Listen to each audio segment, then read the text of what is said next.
Hello, everyone, and good morning, and a big and a warm welcome to today's webinar. We're super excited to see you here, and also both of you. My name is Johanna, and I'll be moderating this conversation. I normally sit in this studio talking about leadership in startups, but I'm very excited today to spend the next hour with you learning more about something that I consume every single day, but still don't know very much about. Before we begin, a couple of practical notes. This session, it is being recorded and it will be shared with you afterwards. You can also put the questions that come up for you in the chat, and then we'll have a dedicated Q&A in the end to answer all your questions. But today we're diving into the future of coffee, climate, biodiversity, agroforestry, certification, and what all of this means for us as consumers and businesses. And we have two experts here that we will learn from today, and it's Aske and Rasmus. And Aske, you are an associate professor at the Department of Food and Resource Economics at the University of Copenhagen. And I'm curious, where was the last coffee farm that you visited, and what did you see? What did you observe? Last coffee farm. That would have been last December in the Central Highlands in Vietnam, where we were doing a study of grafted coffee. And we look into quality, among other things. So we're actually I visited probably 25 farms where we were harvesting coffee for our quality study. So what I saw there was, a coffee landscape. Imagine a hilly landscape, with coffee plantations all over, small scale, some with shade trees, some monoculture. And then I saw lots of small scale farmers harvesting their coffee in the hot sun, doing a great job trying to get the best out of the coffee they had available. And for the people on the screens, for them to get a bit better understanding of you as well, can you give us a fun fact about yourself? A fun fact? Well, a fun fact might be that actually I have coffee plants in my living room. And just yesterday and the week before, I harvested this year's coffee. Not a lot, but still enough to probably get a cup of coffee later in this month when I have like probably harvest 3 times. So I still need to harvest probably 5 cherries or 5 fruits, and then I have enough for a cup of coffee at home. How are you going to brew that coffee? Well, actually, I do have a a home roaster. I'll do that, and then I think I have more or less every single type of brewing device you can imagine. But I will do a pour over for this one.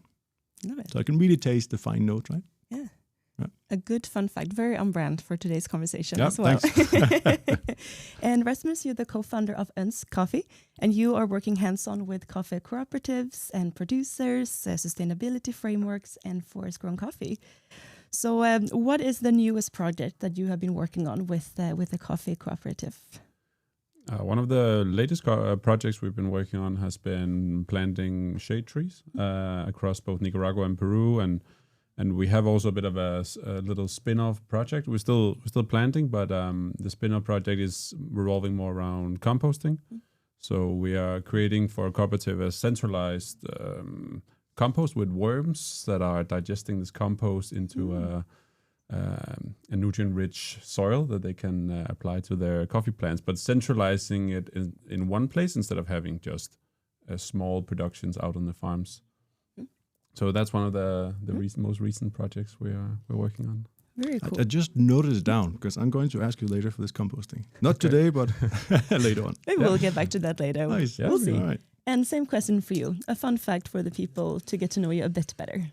I've visited many coffee farms, and surprisingly, the most interesting things I've been drinking on these farms have not been coffee. They're usually a little ritual of having a little drink, a little cocktail, if you could call it that, and it has included some very interesting things like fermented tree bark and raw eggs with sugar, and I'm just gonna say that it didn't always sit quite well. So, very interesting things you taste out on the coffee farms. I can imagine. It sounds like it. I thank you so much for both of you. And I'm thinking we're just going to get started. And I would love to start by getting a better understanding of the challenges that you both see in the industry today. So Aske, if we can start with you, can you help us set the scene for the global coffee industry today and the challenges that you see? Well, I can try. So I think, not surprisingly, one of the main challenges we see is climate change and everything that it brings. So bad weather events. We can also see that on the prices these days. They are quite high and have been high for the last couple of years. And that has been due to bad weather in some of the main producing countries. So for sure, climate change is one of the problems that we see, one of the challenges for farmers. Another is, despite we might see high prices internationally, we might see high prices when we as consumers go down to the supermarket, but many farmers actually don't see these high prices. So that's another major challenge. Nothing new, has been there for decades, that farmers are being paid too low. Another major challenge is, well, I can go on for a long time, right? But support schemes. Policies that support coffee farmers in the coffee producing countries, just like we have in the EU, where farmers are really protected, right? Though they feel very much regulated, they are also very much supported.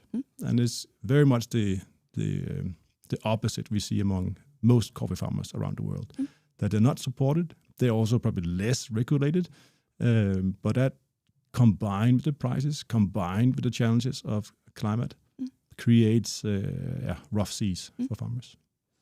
What about you, Rasmus? Can you recognize some of the challenges that Aske is talking about? Yeah, very much. We see it, of course, within our own. We work in Nicaragua and Peru, so isolated in those two countries, but we just see that especially something like climate change or unpredictable weather or extreme winds, extreme rains or lack of rains. It's just this very unpredictable weather pattern, creating so many challenges for farmers. And coffee, Arabica, is a quite sensitive plant in many ways. It's not thriving well in these quite extreme weathers, making it just super challenging. And we see varying yields and farmers who are a little bit it's a bit out of their hands because the weather is something they can't control. Yeah. So there is also some frustration we see a lot.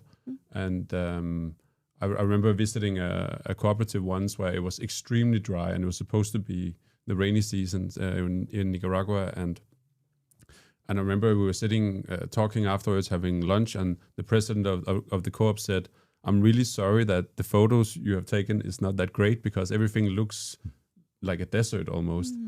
But he said, but on the other hand, this is the reality. This is the challenge. This is not the perfect picture, but it's some of the very real things that happens for farmers. Yeah, and I think that's a very important message also, that because you said the changes in weather patterns, because climate change is not only droughts and storms and floods and this violent weather.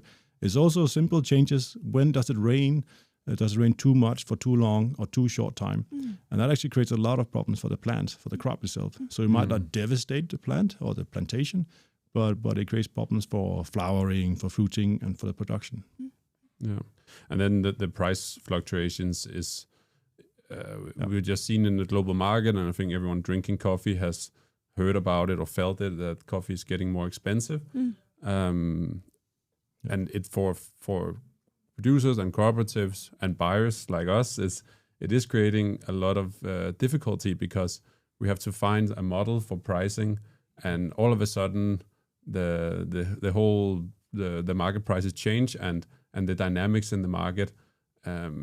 Where I felt, I think maybe we've been less hit. I tell myself at least, because we work with the same cooperative since we started.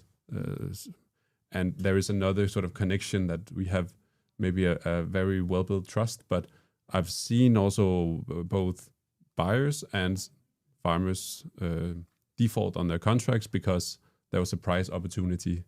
So it's something we see, that when the market is dropping like it is now, might be some buyers who are opting out of their contracts, leaving the farmers without any market to offset their coffee.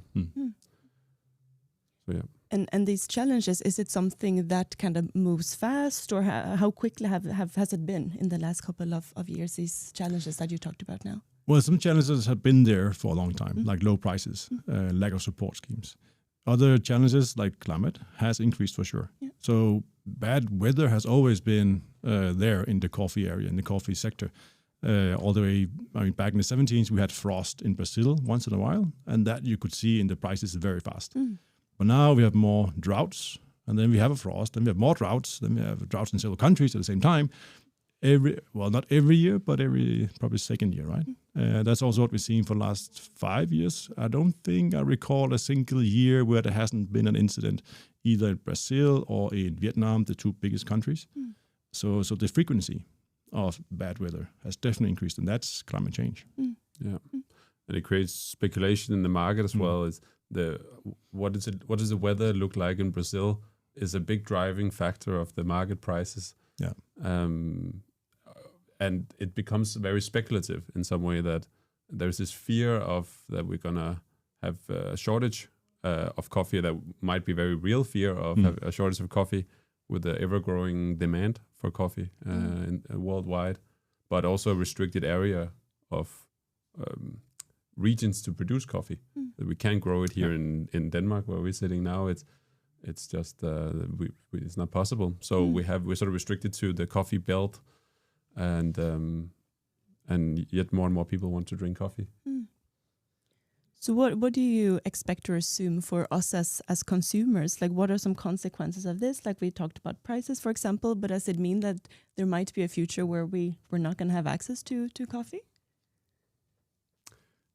I would like to hear your answer.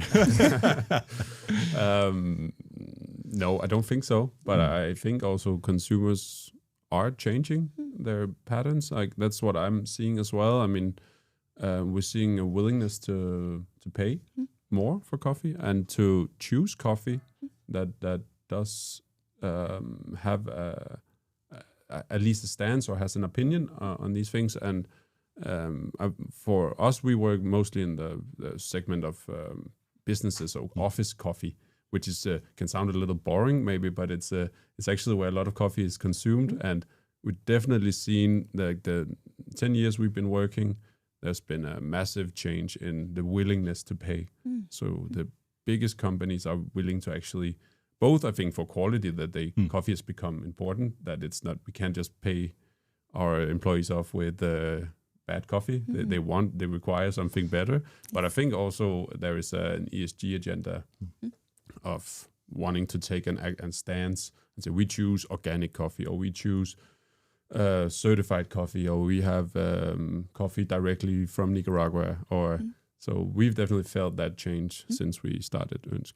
Yeah, but I'd also like to hear from you. Because is there a future of coffee? There's definitely a future, but I want to follow up on this, because you're quite right that what we've seen during the last decade, I think, is that the office segment is really driving the quality segment of coffee.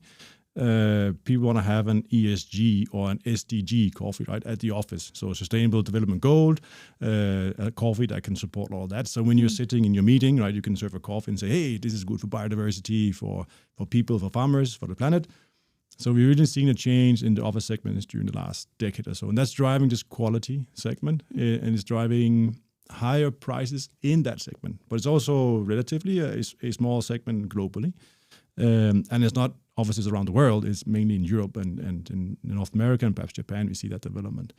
But for the future availability of coffee, yes, we will have coffee. It'll probably be a bit more expensive if we look into the trajectories that have been made in research, where we look at where can we actually produce coffee in 2050. It's on fewer areas than today, but then we have two species, right? We have Arabica. That's what we mostly drink here in Denmark. It's the better tasting one. It's also less robust to changes in the environment. And then we have Robusta coffee, which is more robust, right? And I think that will have a larger and larger part of the world market. Now it's around 45%, and that'll probably increase, because in certain countries we see Arabica farmers changing to Robusta because of the environment, because of changes in temperature. So I think you'll see two things. One is that we have a quality segment that is increasing with high prices, and then we have the more traditional market segment, but where we'll see prices perhaps staying more or less the same at a higher level than what we've been used to for the last 3 decades, right? But with a lower quality. unless we're able to then increase the quality of Robusta, right? That we're also working on. So yes, we'll have coffee. It might be more expensive and might be a different quality depending on your willingness to pay. Okay, get it. Sometimes I think when coffee becomes more expensive, I think people are willing to pay for better quality. Yeah. Because if I'm paying a lot for my coffee, I also want it to be good. And then maybe I'm okay only drinking 2 cups or a day, but I want to buy a nice cup of coffee, or I want to buy a good bag of beans, or instead of maybe I think it's sort of going a bit into, right, we have the mass market, and then the niche market I think is thriving a lot, and the specialty market is thriving actually in prices going up, because there's a bit of the gap becomes smaller between the price-wise between the best and the worst coffee. Yeah. It's a bit subjective, but I want to see that holds in the future, because right now we do have high prices, right? So now the gap is not that large. But let's say all the replanting programs around the world, they succeed, and we're able to adapt to some of the climatic change. We are able to move some of the plantations to other areas. And if we're able to maintain a certain production that follows the consumption, and prices start to fall again, which they might just be, right? They've been falling for the last couple of months, right? Then we'll probably see this larger gap again. And then I wonder if the lower world market prices will actually also reduce the quality prices as well. So what will determine the price of that segment? Is it the quality, or is it actually the world market, right? You mentioned certifications before, and that's something that we're going to get to in a bit. But before that, I'd like to zoom in a bit on what the future of coffee consumption actually looks like. So Aske, based on your research, if we are to solve some of these challenges that we just talked about, what solutions exist? What could that look like? Well, I think, and I want to start here because with the consumers, which I actually don't work with in my own research, but I do like to start there, because this is also about awareness and being aware of what you consume. I think the time to be an ignorant consumer is over. We do have access to information. It might require a bit of information hunt, right? But there's no longer an excuse in being an ignorant consumer, as people and myself we were in the past, right? So I hope that awareness will also create, as Rasmus is saying, an awareness of not only quality, but also where the coffee comes from, how it has been produced, how are the farmers doing, how they're paid. So in general, a higher awareness of what you consume. And that goes for anything, also coffee, right? So I hope that can help drive a willingness to pay that can also reach the farmers.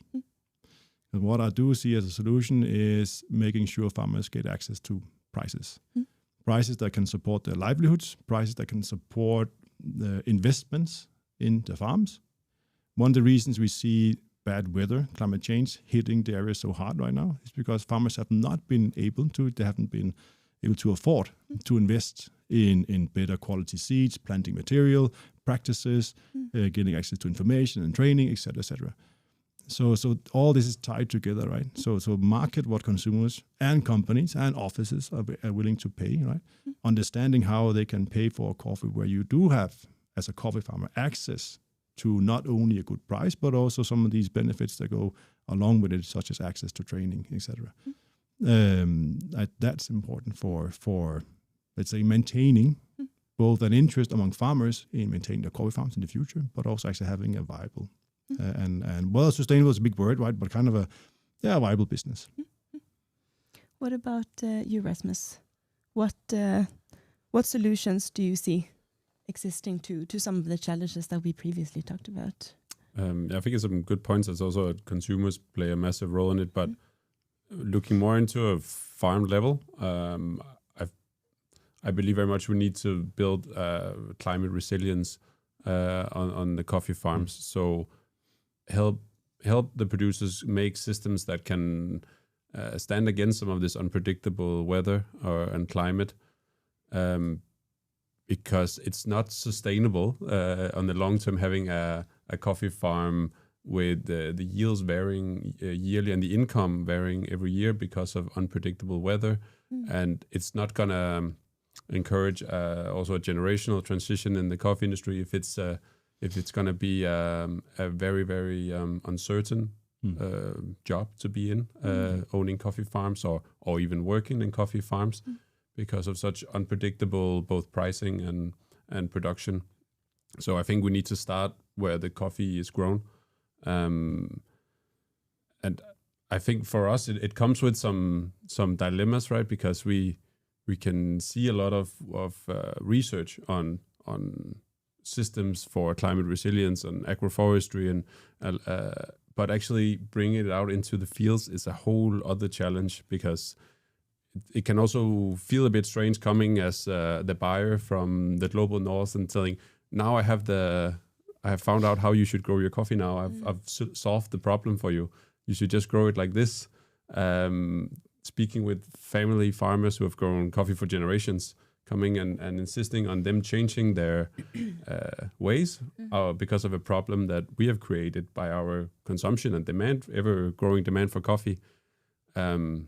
So I think it comes with that sort of dilemma sometimes for me. But I think on the other hand, I also feel a very big responsibility, especially as importers, that we need to engage and we need to help solve some of the issues that we have created, and we have to look at the farms, because that is the source. That's where it comes from. So and just practically from us, we're taking very much a stance of being a little passive, but showing where the solutions are locally, because often it's been difficult coming in with a research paper and saying this is this ideal soil composition and shade percentage, which is extremely interesting, but also hard to communicate in these communities. So we've been coming more with an approach of finding the farmers who are already doing it, because a lot of it is not, some of it is, but a lot of it is not necessarily new technology. It's back to old organic practices of farming.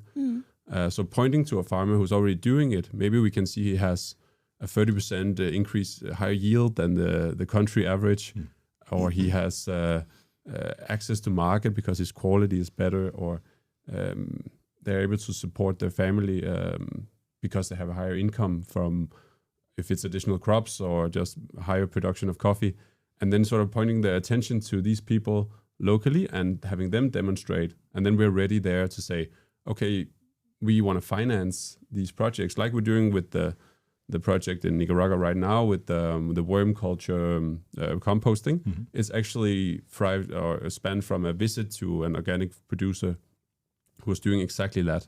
And then we just showed this is how you could do it. And we asked them afterwards, could you see this work in your cooperative? And they came up with a whole business plan for how they wanted to, and applied for funding, both from us and from others. And now we're actually carrying out this project. And I think it's anchored locally. It's not something that I'm forcing to deliver some ESG data to our customers, but it's something that's actually is a local initiative, and within the pattern that we want to go to help producers. And you said agroforestry. Yes. And now we're into the research I do. Let's go. Let's go. Okay. Where to start? No. So we've been looking into agroforestry. So where you mix your coffee plants with different types of shade trees. Usually, it could be other crops that you grow alongside your coffee. So what we usually see is coffee trees alongside fruit trees, timber trees, and trees that are able to fixate nitrogen, which is important for soil health, soil nutrients. They're able to fixate nitrogen from the atmosphere. So different types of trees that give shade to the coffee creates a local climate that buffers the high and low temperatures, that increases and stabilizes the moisture in the air. So all important to maintain a healthy coffee plant, because coffee plants from nature is a shade-loving species, a shade-loving plant. So these systems, at the same time as they produce coffee, they also produce a microclimate, and they produce other types of crops.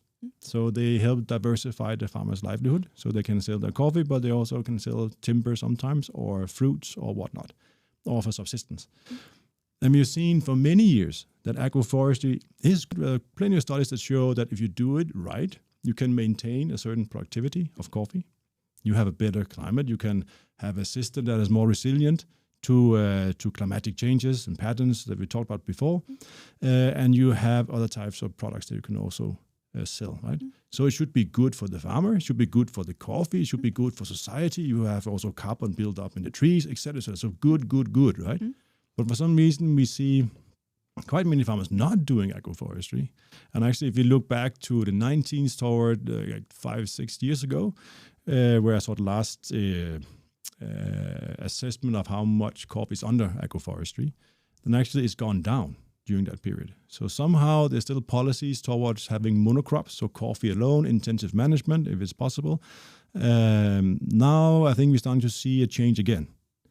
But this paradox of us actually being able to document that agroforestry is good on the one hand side, but coffee farmers on their own somehow deciding not to do agroforestry, whether it's for policies, for what. This is part of what we call the agroforestry paradox that we try to investigate in Uganda. So we have a research project that is funded by DANIDA, so Danish Foreign Ministry, where we look into this paradox. And some of the keywords you said are there, right? So it's culture, it's access to knowledge, it's local policies, what do they favor? Often coffee is seen as a foreign exchange earner for the country. So there's a lot of emphasis on production of coffee alone, which might not be good for farmers when prices, they go up and down, right? So that's something we do now in the next 2 years' time when we finish. Hopefully we'll have some answers to this paradox that can help us all understand what should we do to increase agroforestry in the coffee zone around, or coffee belt around the world. And you already have some assumptions? We do have quite many assumptions. I think we have a list of probably 50 different factors that influence farmers' decision to go for agroforestry or monocropping. And it's always a lot of what we already talked about, right? It's all about the knowledge. It's about the practices they know. Quite many some farmers, especially elderly farmers, they are more conservative in what they want to do. They are not that willing to adopt new technologies, new practices, because there might be uncertainties, as you also said, right? So there might be uncertainty. There might be an issue of access to shade trees of the right kind, access to knowledge, to training, access to markets. They want to pay extra for a good cup of coffee from an agroforestry field, culture, whatnot. So we're looking into many of these, including some of these new markets regarding carbon.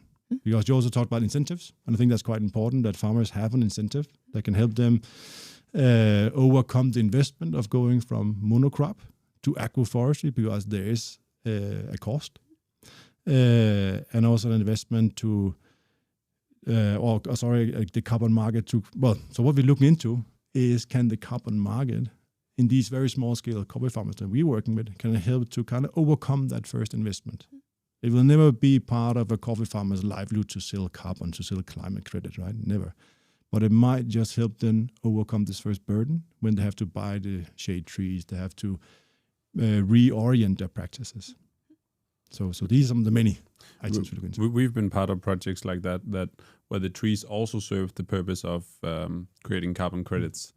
And I think for us, because I've seen a lot of these projects as well that we haven't been part of, where the focus has been too much on the carbon. Exactly. So it's been on planting the most carbon efficient trees, and not the trees that are the best for coffee production, and maybe even can be harmful for coffee production. Yeah. So when we engaged, it was with that caution that it had to be coffee production first, and then the carbon was a positive side effect. But it was not why we did it for climate resilience, increased biodiversity, and a more stable income that year on year, at least more stable than if you have a monoculture system. But I think it's also worth noting that a lot of these the farmers are small families. It's not big industrial farms. There are also big industrial farms, but a lot of the coffee is grown by families with maybe 2.5 hectares or less, even sometimes less than 1 hectare, in rural areas around the world. And I've definitely seen that some of this change is like the hesitancy to just implement these. We have so much like evidence and like for agroforestry, but they can be hesitant in implementing it. I think a lot due to local traditions of how do we normally do, or sometimes local beliefs. We actually saw in Peru that they were burning fields for sort of in asking for rain. So in dry periods, they would burn off grass fields because they were believed to give rain. All right. And that's something that's very harmful, and it was illegal as well. But it's something that happened regardless, and was affecting a lot. Sometimes the coffee fields burned as well. We also did in Peru a project of sort of inspiring these agroforestry systems by taking a cooperative to a biodynamic farm, so a certified biodynamic farm and biodynamic is this a little more. It's essentially good organic practices and a lot of these principles of agroforestry, but layered with some also spiritual rituals of a temple of biodynamic and cow horns with minerals and rituals and becoming one, like your own body is part of the ecosystem. And I was actually worried that would sort of scare them off, the spiritual side of it. But actually, they was resonating a lot because they are quite also religious and spiritual. So it was actually part of being a argument for, this actually makes sense. These things we're talking about, because they could connect it with something to the Mother Earth and the nature that they feel a close connectedness with in these areas of. This was in the northern Peru. Yeah. So just quite interesting that it's a whole other approach than if you were to go to a Danish farmer and convince them. You probably need to have more research and backing. So it was just it's a. But I think it's an interesting example, right? Because it's the role of culture and beliefs, right? And I think you said it also before, there needs to be locally anchored. Because what we often see now, talk about this paradox, right? And there are all these factors that stop farmers from doing agroforestry.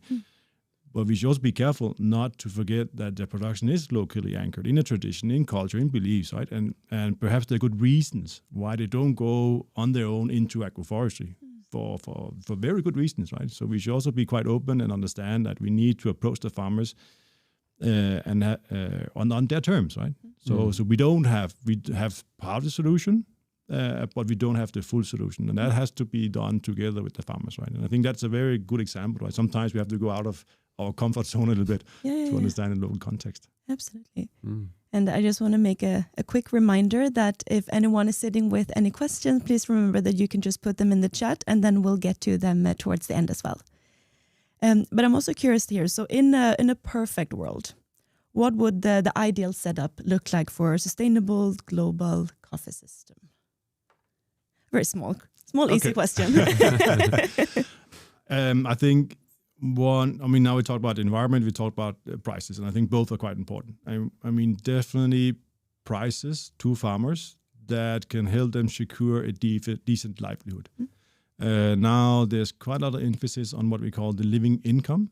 So an income to farmers that makes them live not just a basic life, but a decent life with shelter, clothes, schooling, education, whatnot, right?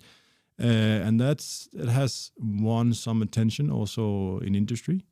But what we also know is that there's 1 or 2 countries in the world where coffee farmers actually have a living income. So the rest of the countries, there's a gap between what they earn from their coffee and agriculture in general, up to that country. So I think that's important to make sure that coffee alone might not give them that living income because if they're too small farmers, but it can help them better than it does today. So that's one thing, prices to farmers.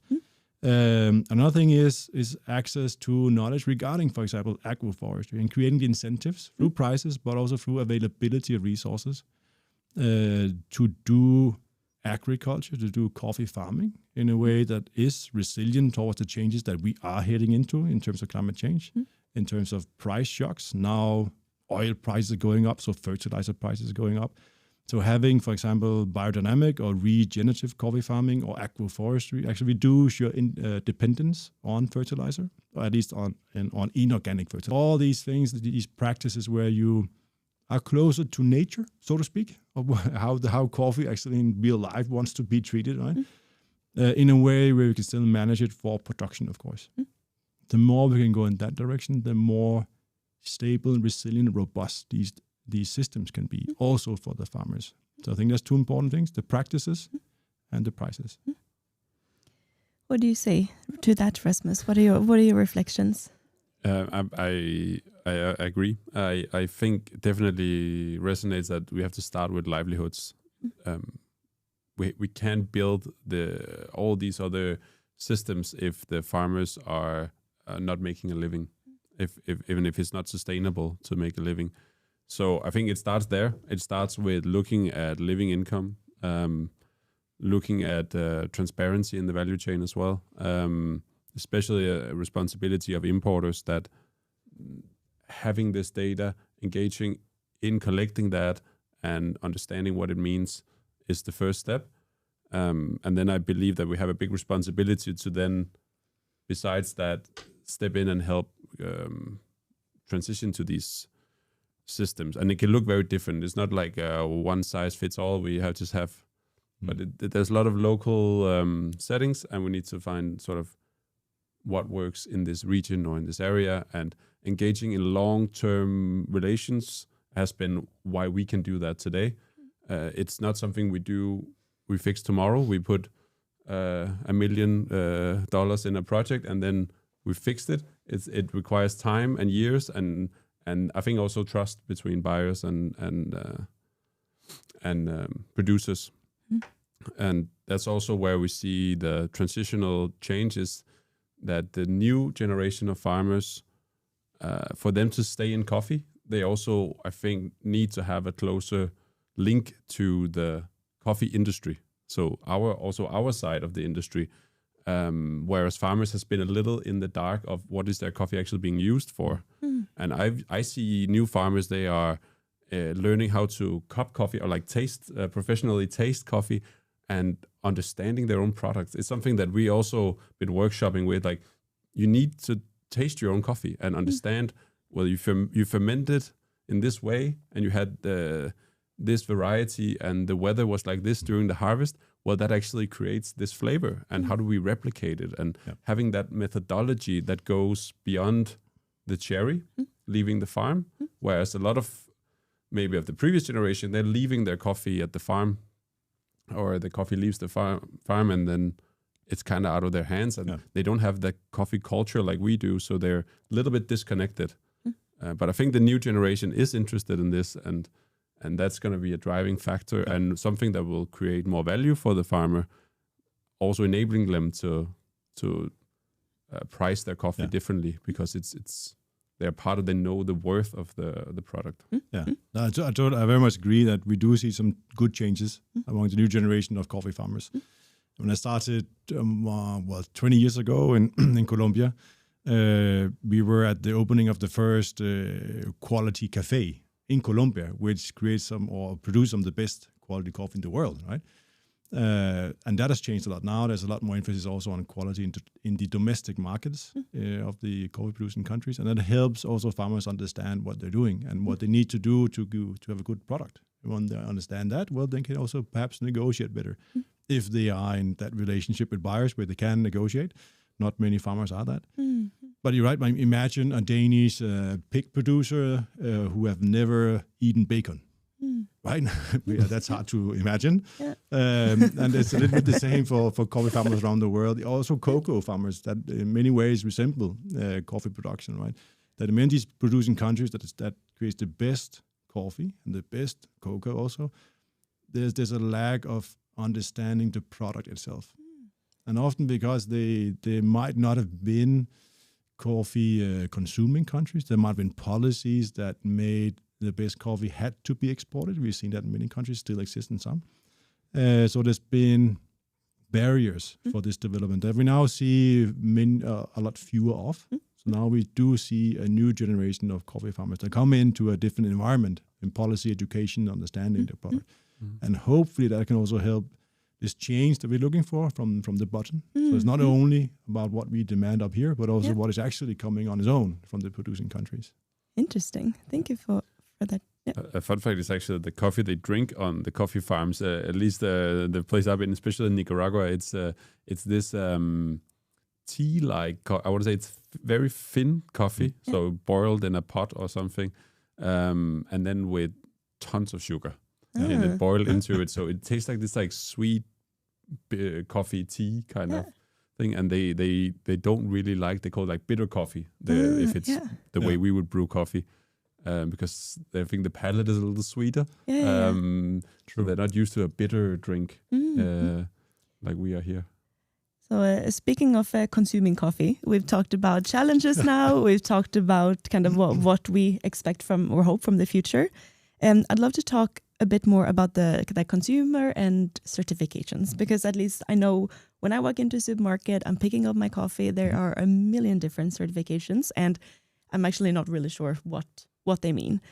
So Aske, can you walk us through some of the main certifications? Like, what are they? What do they guarantee? And more importantly, maybe what can't they guarantee? Can I perhaps, I don't know if it's possible with this setup. Do it. All right, let's do it. Let's first take the prices. I'm not sure it's camera, but I'm going to hold it like this and hope you can see it. All right, cool. So this is the prices of coffee during the last, 50, 60 years, and they're going up and down, right? So imagine this is your SU or your monthly salary going up with a factor 7 from year to year. Prices are now pretty high, right? But have this in mind. I'm going to change to this one, where we see the development of different coffee certification schemes, starting with fair trade, biodynamic, more fair trade, bird friendly, that helps farmers create an environment that's good for birds, also organic, Rainforest Alliance, has something to do with rainforest, but not that much anymore. And then we have over here in more programs from coffee buyers, coffee traders, coffee companies that do kind of their own thing.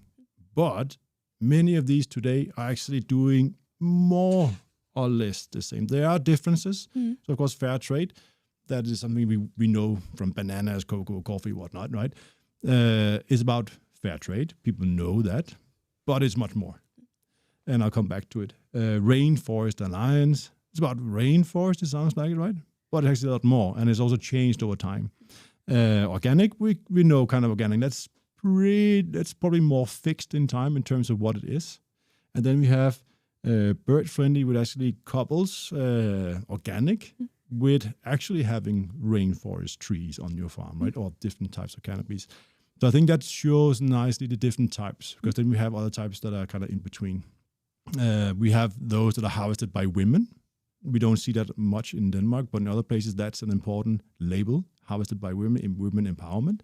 It's also an important one, I think. Also important one. Yeah. And but the point is, over time you're seeing these many different types of certification schemes actually converging. So they are borrowing from each other in terms of standards that the farmer need to live up to.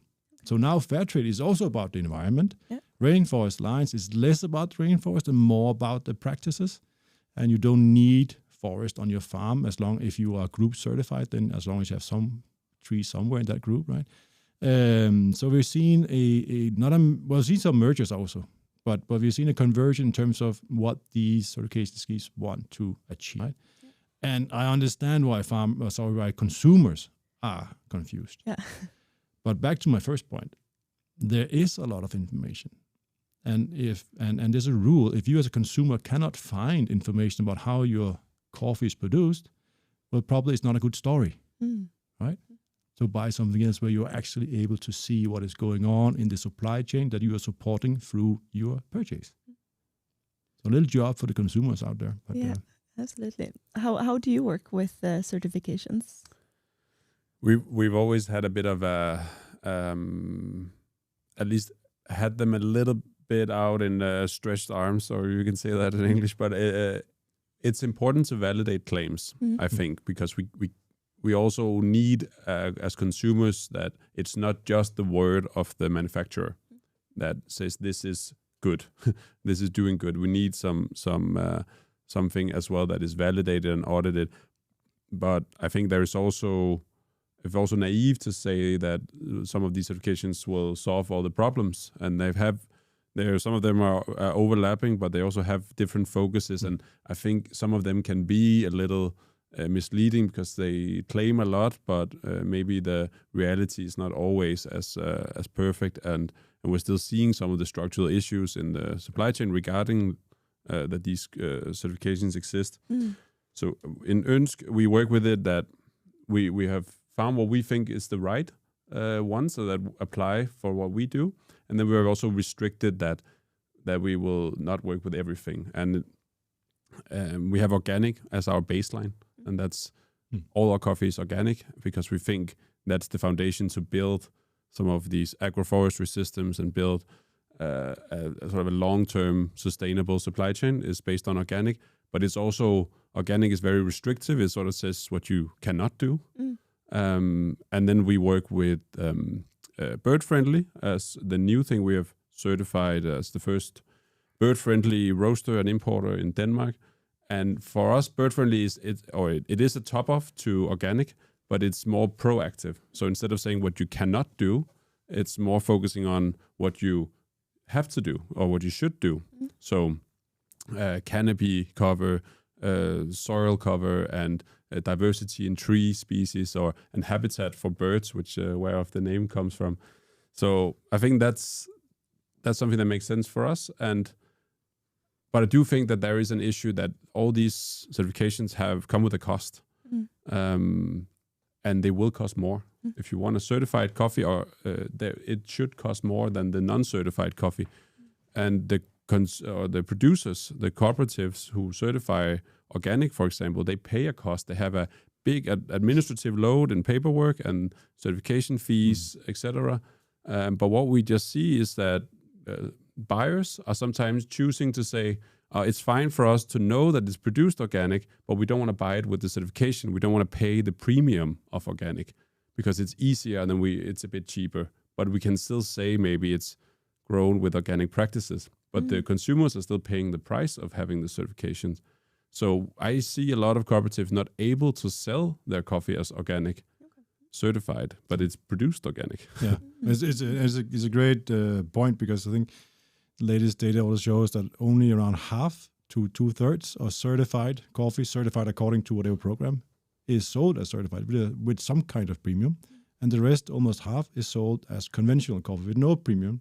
So the coffee farmers, they have carried the cost and carried the risks of being certified, but they haven't gotten paid for it, right? That's definitely a market failure that we ask in the main market, consumer markets. We ask farmers to do all of this, but then we're not really willing to pay for it. And that's also why we haven't seen certification, all these many certification schemes haven't really, as you also say, Rasmus, solved the systemic problems of too low pay, environmental damage, whatnot, right? These mistakes or these practices, these problems are still out there. So my dream is actually that all these certification schemes, they disappear because there's no need for them, because what they require, what they ask farmers to do, will be integrated into national policies, including support policies that makes sure farmers are paid right and are not carrying all of the risks on their shoulders from doing new practices, right? We've seen that at home. I mean, go back 30 years, animal welfare was not really part of our policies. It was something you had to pay extra for, right? There were certification schemes or something like it. But today, animal welfare, to a certain extent, is built into policies. We might not always follow it in Denmark, but it is now built into policies, national policies. And hopefully over time, the same will happen with, let's say, these broader sustainability issues that certification is working with. That can be built into national policies, including support policies. Then I think we're in a much better situation than today. And I think for a consumer, this can be maybe also a bit overwhelming. Okay, and then essentially all and nothing is works. But I think also the conclusion is that the at least from my perspective is that you have to also look a little more into it. Like it can be certification can be guiding, and they do all have ambitions of doing good, but I think they are not. They can be sort of used as a guarantee. So for me, it's also about do the ones selling this coffee actually know what it is? Do they know where it comes from? Have they don't have to buy it directly out on the farm, but do they have insights into their own value chain? And do they work proactively? Can they document some things, or do they have estimations or calculations? And that's at least how I also try to navigate because of course I've diving into coffee like you, so it's maybe easy to spot what is see through some of all this communication as well about from brands.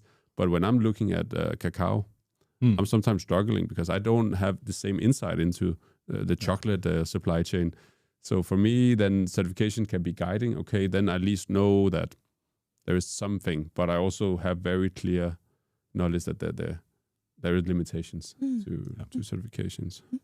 Yeah, now ask the consumers not to be ignorant, right? And I know it's not easy, right, to really understand all these certification schemes and to find information. But at least we do as consumers need to try. I mean, whenever we buy something else, whether it's a car, a trip, a hotel booking, whatnot, we spend a lot of time understanding what are we buying, what are we going into, right? If we did just spend a little bit of that time when we purchase other items, just like coffee or cocoa, right? Then we would actually be smarter, right? Because the information is out there, but it can be hard to find, can be hard to validate, as you also say, right? Yeah. Yeah. And before we move to the Q&A, I have one last question. So if I want to be a responsible consumer today and I can't rely on certification, so what is like one thing that I should start doing? Like we talked about, look into it, but that's still like a very broad task to go and buy coffee in the store or to my office or so. So one tip. Well, I guess you will say buy ØNSK coffee. I was trying to think of another one. No, I mean, one tip is simply, understand what you're buying. Yeah. Look into the supply chain. And again, there's a rule of thumb. If you cannot find information, it's because the story is not good. Yes. You can say buy ØNSK if that is. No, I think I'm gonna go along with that one as well. Yeah. I think that is such a key message. And also, look into. But I think I also just wanted to mention that we've been just quickly note on certification. We've been talking about product certifications, but we work with so organic and bird friendly, but we also work with B Corp certification, but as a more holistic certification. So it's about how we do as a company and that we use our supply chain and our business to create a positive impact. So it's also commitment to doing something. And I think that can also be guiding that at least the company has set those goals and are working actively in it. But it doesn't say that that's product itself is necessarily good, but it does show that the company has committed to using their business as a force for good. So I think we've taken that as a point where we have our product certifications, and then we use B Corp as a more holistic framework for how we work. Thank you for that. Sorry, I think we can sit here for another 3 hours or so.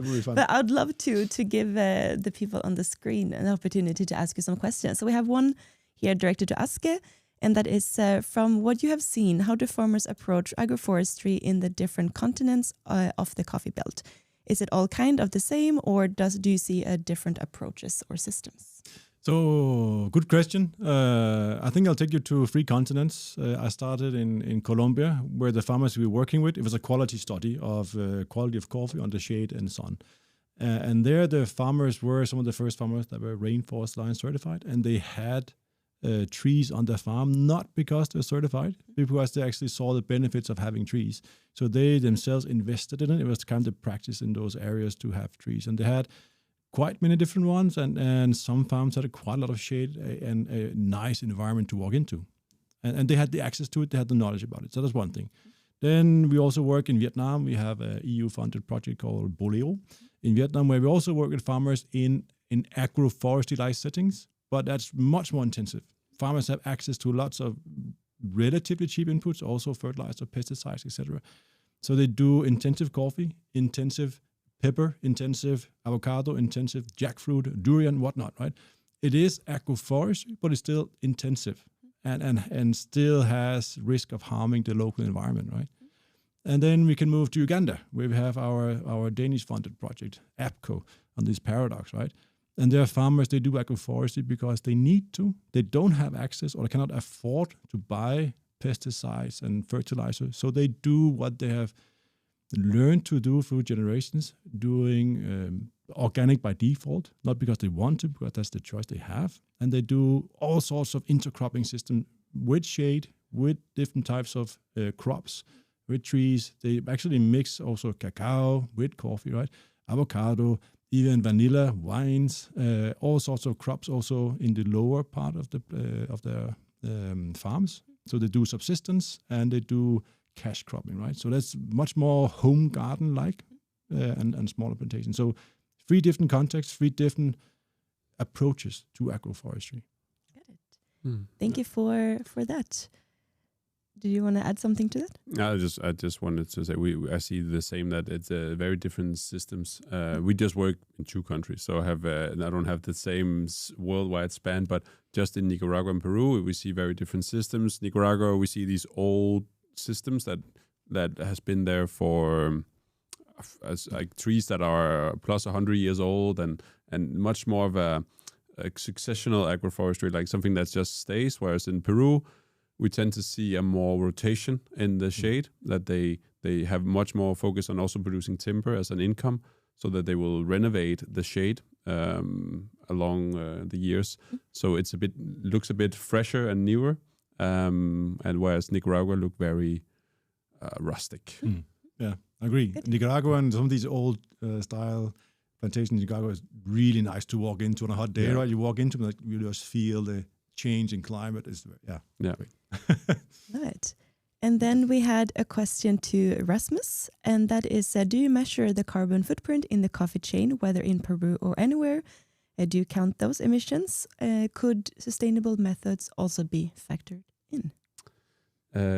We do measure carbon footprint of all our coffees. So you have from farm to roasted coffee, taking into account inputs like farming inputs, fertilizers, compost, how many trees they have per hectare, and land use change, etc. As a way of also giving our customers something that's tangible. Like, we actually have looked into this, and it's also a working guide for us, because this is something, if we want to reduce Scope 3 emissions, we have to look at the coffee farming, because that is where our biggest factor of emissions come from.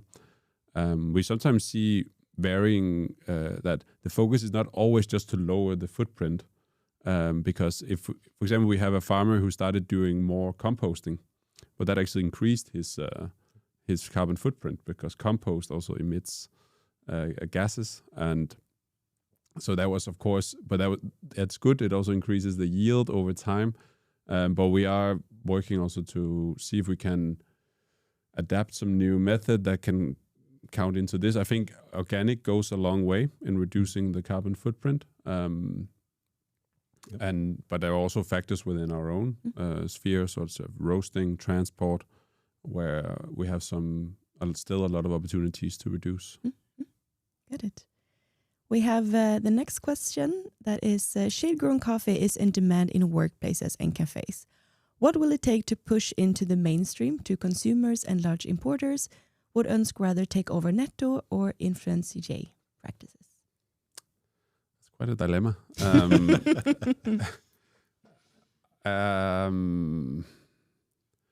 Well, for us, I think we see the offices as a gateway to this, because people do drink 2 to 3 cups of coffee at the office every day if they work in an office, and I think we have a great communication platform here to also talk about some of these things and these solutions, and hopefully it will also create that interest for outside work. I don't think we need to take over Netto. I think there are also other places to buy coffee. And sometimes Netto can be very price focused. But I think also pushing with JDE is like something that's we're also engaging in the Ethical Trade Denmark's Alliance for Responsible Coffee, where you're also joining once in a while. And for me, that's also a personal thing that I would like to, because it's not just about showing what we're doing in ØNSK and prouding ourselves of that, because we're also not perfect. But I also want to see if we can make across the whole sector a positive change. So I would love to help bigger coffee companies who have a much bigger impact than we have, because they have thousands of tons of coffee. If they can go just 1% in a better direction, I would love to be part of that. I love it. We have time for one more question, and we have approximately 1 minute left, so it will be a quick answer. And that is, at one point, do certification schemes and traceability requirements designed to improve sustainability actually become exclusionary barriers that marginalize the smallest and most vulnerable farmers? Well, it already is.